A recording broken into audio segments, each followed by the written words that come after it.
Work continues on the Dodge truck project. Today we get rid of the helper springs and add a wireless air system from Airlift. Cardboard is a good idea, man. Hats off to you. Hey, welcome to Truck U. I'm Matt Steele. Hi, I'm Bruno Massel. Now today, back in the shop, is our buddy's work/play truck. Last time we were working on this, we outfitted it totally with a nice turbo system from ATS Diesel. System's good, looks good, and it's going to be able to pull with a lot of confidence because we mentioned the fact that he's pulling work trailers and toy trailers. The guy has a lot of stuff that he wants to pull down the road, and he wants to do that with confidence, and now he can. Well, he can. He's got the power to pull a house, but the only thing is he doesn't have a fan clutch to keep the thing cooled down so he can pull the house. What happens with these trucks are problem prone, the fact that those things die out on. This one's been died out for a couple months, right. So while driving around town you don't have a problem, but when you're under heavy towing load, this thing will overheat, and that's not what you want. So what we're going to do is pull that out for him and replace it with a new one from Flexolite. The reason why we're going with this is because these fan clutches have problems. Why replace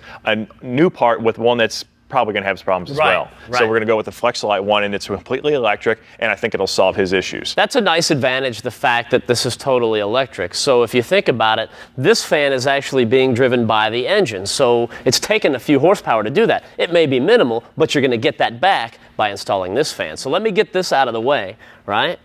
And then we can start getting that new one in place. So one thing you want to watch out for is the fins on the radiator. So what we've done is put some cardboard in front of it and kept it so it doesn't get damaged when Matt drags the shroud past it. So what we'll do is put a little clamp on either side and keep it in place. You just don't want to get carried away when you put the cardboard on. You don't want to damage the fins. I've seen some people actually put holes in it trying to protect it, and that means you got to replace the whole thing. That was a good idea because I could have done some serious damage. Yes, I've seen you before. Now we can slide this in there. What do you mean, do I have it? Of course I have it. Just want to give you a hand, buddy. Have I ever dropped any? Well, wait a minute. Hold on. Don't answer that. Yeah, I won't. All right. Now, the cool thing is this slides right in, and we'll use the factory holes right there. So we're not cutting. We're not drilling. I mean, it's pretty simple. Now we just have to wire it in. Now with a dual fan system like this, you're not only going to tie it into your cooling system, but you're also to your AC system. The reason why is, let's say you get inside the vehicle, you fire it up and you kick on your AC. Well, you need these fans to cool down the condenser so you get nice cool air inside the cab. Yeah, you want to roll in comfort.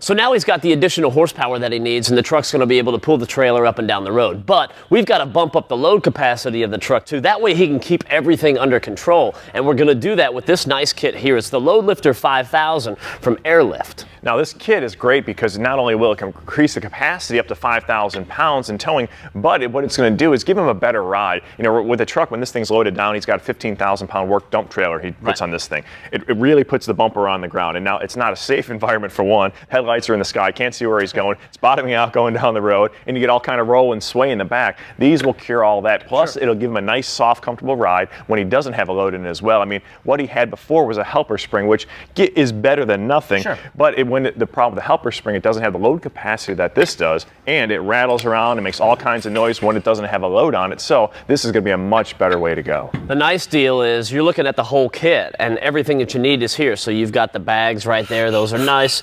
All the bracketry, the hardware, the lines, the wiring, all that's here, the compressor. Another cool thing about this is it's wireless. Now, we've seen kits before where it's just mounted inside the cab or it's on a little wire. You could actually get outside the truck and take a look at it. It's like something else to play with for me. You can look at the truck and adjust it and make it however you want to. I love the wireless. Well, it's also got preset features in it as well. So you can have one for your heavy load where you're bringing the trailer full at 15,000 pounds. Like, right. Say that'd be number one. And number two would be that same trailer but empty, et cetera, et cetera. So it gives you a couple different options to give you a comfortable ride, whether you're under a load or you're not. Now, we need to start putting these bags together, and once we do that, we can start getting it in. So we'll be doing that when we come back. Yeah. All right. We got all right, mine's done. And the brackets, of course.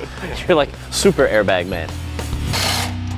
All right. Hey, welcome back. We're underneath the 3500 Dodge work truck, and now it's time to go ahead and put in our Airlift airbags. Now, the factory bump stop's out of the way, and that's a good thing because we're going to use that mounting point for our airbags. Now, this will simply go up in place in that same location, and then our airbags will simply bolt on to it. It's a pretty easy install, and that's why we like this kit.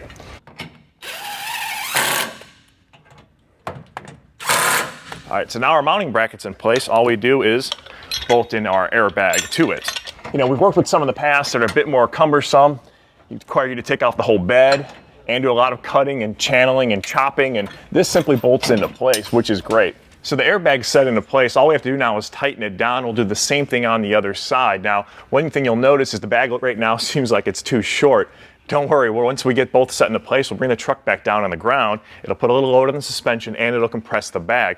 At that point, we'll use these straps underneath around the bottom of the axle here like that, and our whole airbag itself install will be done.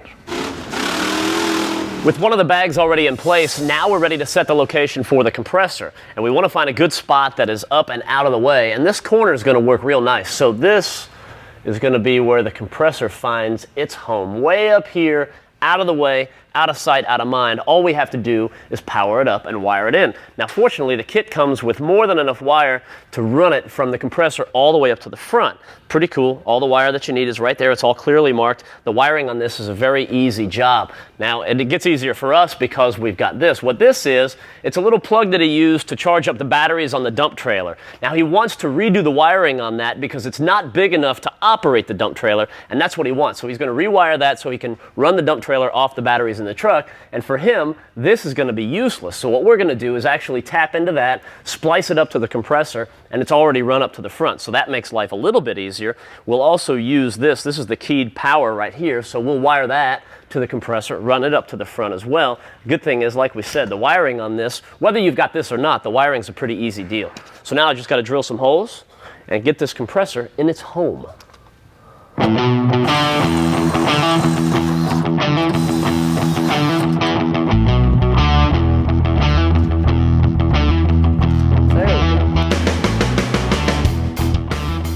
Now we can mount the manifold, which is actually the piece that reads the information from the remote that you send it. Now let's face it, once you get this hooked up, you're probably going to play for about an hour, putting the bags up and down because it's fun. So the information that you send from the remote goes here to the manifold, and this controls how much air goes into and out of the bags. Now, per the directions, you only want to mount this one of two ways. You either want to mount it like this or like this. We're going with this method right here.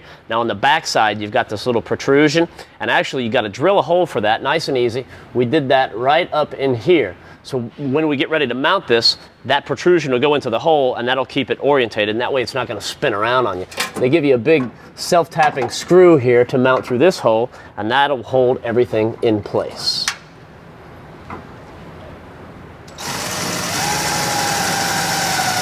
Welcome back. Now we've got the bags and all of the controlling elements for the LoadLifter 5000 in place, and all that's left to do is to get everything wired up and then plumb it. Now, when you go to plumb this, each bag, what you've got is two little fittings on the air compressor itself, and one will feed each bag.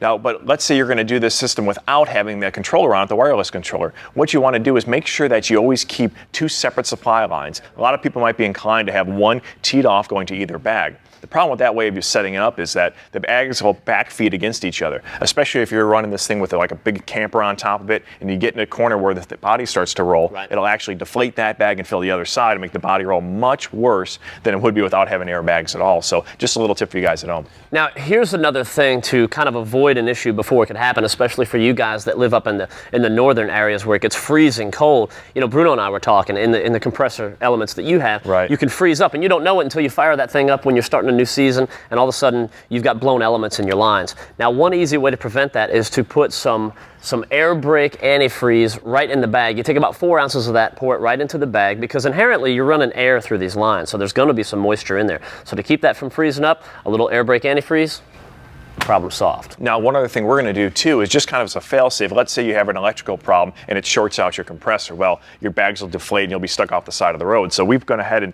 teed off, made some lines here to a Schrader valve. And the Schrader valve will allow us to manually override and fill the bags up themselves, get the truck back up in the air, and you can continue on down the road. I like it. Peace of mind. Yeah, baby. Gotta have it.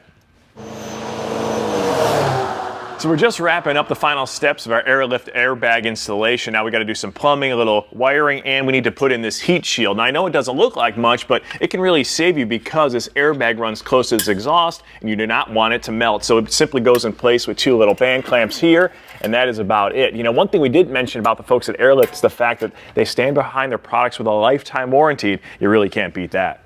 Now we've got the airlines hooked into the tops of the bags and we brought them back over here. But real quick, Bruno mentioned these Schrader valves too. So we got these back here and we're gonna let our buddy decide what he wants to do with those, because realistically he could just tie them up out here and have them. Maybe he'll drill a hole and mount them back here through the bumper. Who knows? That is going to be entirely up to him. In the meantime, here come our 2 supply lines down here, and we just have to hook these into the little T-valve right up there. Now this one's just about the right length, so we really don't need to cut it. That one will be all right, but this one is a little bit long. Now keep this in mind. When you're cutting this, these fittings are perfectly round. So if you've got, let's say, you've got a set of these laying around the shop, they're probably old, probably not quite so sharp, and you go ahead and cut this, boom, okay, so there it goes. Now you've egged it all out. It's like a little football. It's not gonna be perfectly round, and that's not gonna work. You wanna use the right thing, which is either gonna be a razor blade or a special tool like this, which is essentially a razor blade. Boom, done. That is nice and round. It's not footballed out. All right, so we'll get our length where we want it, which is about right there. Snip that. Okay, that's out of the way. And once we make these connections, we'll be ready to start playing with our wireless controller. And speaking of wireless, we've got some pretty cool stuff we need to do in the cab as well. You've got the remote, right? This is pretty cool. It's the last piece of the puzzle from our airlift kit. Now, this is completely wireless. No strings, nothing up my sleeve except for the airbags be pumped up. Right now we hit them on our preset number 2, and it tells you how much air pressure is in each bag on the back. Now we're going to go up to 65 pounds, and doing that will give us a lot of stability. Now this thing's not going to be the hoopty ride jumping up and down, but it will definitely give us what we need when we're going out in the workplace. So we're not shooting a rap video today, is what you're saying? Not today, maybe tomorrow. We're not going to make it rain or anything like that. Well, you do that every day. Okay, very cool. Hey, that's going to wrap it up. That's all the time we've got. Everything is good. I love it.